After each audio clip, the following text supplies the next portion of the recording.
Hey, how we doing, team? So today we're going to be doing something a little bit different. We're going to be doing a book review. This is the book that I just read. It's called Kill the Old You, Total Recreation by Andy Elliott. I actually got this from one of my mentors at his event, and I wanted to read it because as much as I follow Andy, I love all of his training. I don't know much about his story, and this is how he killed the old him. He was a car salesman. He sold 80 cars a month. Dude was an animal.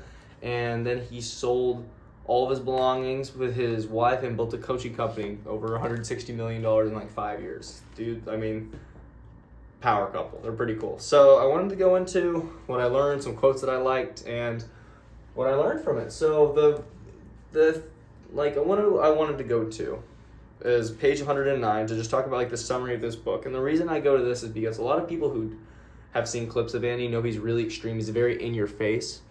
And a lot of his points sometimes, like kill the old you, sounds really extreme. It is extreme. He takes it very seriously, but it's for people that don't understand what he means by that. I wanted to read this. So, killing the old you isn't about becoming someone you're not. It's about shedding the layers of fear, doubt, and limiting beliefs that have kept you stuck. Total recreation is about taking a sledgehammer to your comfort zone and rebuilding your life from the ground up. It's about rewriting your story, redefining your limits, and stepping into the most powerful, authentic version of yourself. So although this is extreme, the message is good. It's very simple and heartwarming, honestly. And you don't see too much. I would recommend it for anyone who's kind of stuck in that comfort level, someone that's scared of changing. This book is one of the easiest books I've ever read. If you left it alone for a year, you could pick it up and understand what's going on. The book is written so much so that it's not a story, it's key points in a warrior mindset of what you need to do to change your life. And it's written in a way that's, every paragraph is just meant to make you rethink how you live, trying to shift your brain on how you think so you can live as a warrior. So the warrior mindset is work out. They believe if you have a healthy body, you'll have a healthy life. Awareness, being aware of your surroundings, having just a sharp eye on what's going around you. Relationships, this is one of relationships, and one of the other ones that we'll talk about later is probably one of my favorite key points of the chapters, which is just building authentic, good, unrecruitable relationships. Recreate was basically the whole book, recreating yourself, shedding all of those bad habits and beliefs that you have about yourself. Integrating is a great one, talking about you don't need a balance of all these things. You don't need a balanced business and family. Integrate it. I have applied this to myself. A lot of my family time is spent talking about business, and that way I can still talk to my dad and my brother about all of the stuff because it's all intertwined. My brother works with me. Ownership's another big one that we'll talk about. Talking about not blaming others, and everything that happens to you, you take responsibility for at least some portion of, and it will change your mindset of how you think and how you act. And then reach, all about leaving a mark. If you want to have a big reach, you need to help others. You need to leave a mark on other people by helping them. So it's a good book. It's very simple. I wouldn't recommend it to everyone. I would. If you're in that comfort zone, this is a great book. It's not a story. It's like, it could be almost like a daily mantra kind of thing.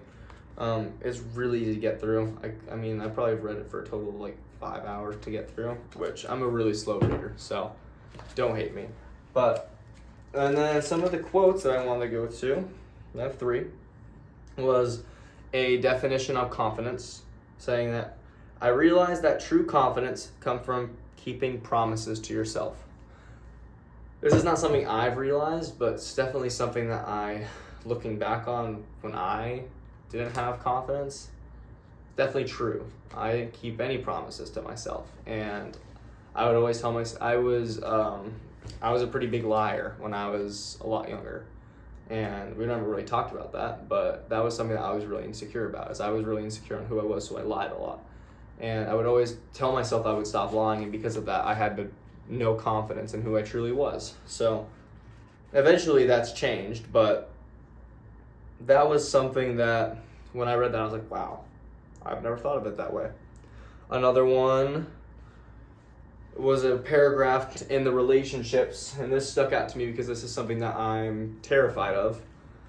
And it goes, but we also set boundaries. We didn't work 24/7. We made sure to carve out quality time for each other and our kids daily. We didn't neglect our health or let our marriage suffer, because at the end of the day, no amount of success is worth losing the people you love. No achievement can fill the void of a broken relationship or a neglected soul. I'm always terrified that I am going to get to the level of success I want to be at and look down and realize that I have lost all the people I love or haven't been in my kids' life or my wife's life, and that terrifies me. To know that he also thought about this when he was building a company to the scale he did it, and he was able to keep, in that 5-year period, his family close to him, gives me hope that I can do that as well when I'm growing. And then the last, that was the summary. So, and we already went over this, but yeah, it's a good book. I really liked it. The next book I'm reading is also by him. It's the sales tactic book, so it's a little more, it's not all, that's all, this one's like a daily mantra, that one's also not a book, because it's like objections, what's my objection, you practice with it, we'll go over it. I'll probably do like a video on a chapter, honestly, because they're so like detailed, that's not a normal book. But yeah, it was good. I would recommend it. The relationships and ownership were really good for me. I don't take a lot of ownership for a lot of the stuff I did, so rethinking about that. When someone, like if my brother messes up, it is my fault. If he messes up while we're working on something that I haven't taught him, I need to take responsibility for that. If he screws up, it's my responsibility for that. If he does something that I didn't tell him to do, like there's a lot of responsibility that needs to be taken on yourself, that everything happens, you need to take responsibility for. If you blame everything, you're not going to get anywhere. And so I thought that was a really interesting take on that. And it's, I mean, over the last week is really since I've started integrating, like, anytime one of us messes up, I say we or our, even if it's all Gage. I mean, he doesn't mess up that bad, but even if it is, it's we messed up. Like if we lose the truck car keys, we messed up as a team, taking ownership that I played a part in it sometimes. Like it happens. And then relationships, just building the unrecruitable team aspect is something I'm learning as a leader, of how to build people, how to build Gage into a great salesman, how to build other salesmen, and how to just lead them. So it was a good book. I learned a lot from it. Hoping to keep learning from him. I'm going to go see him at the end of August. We'll talk about that later. But thank you so much for listening, and have a lovely day.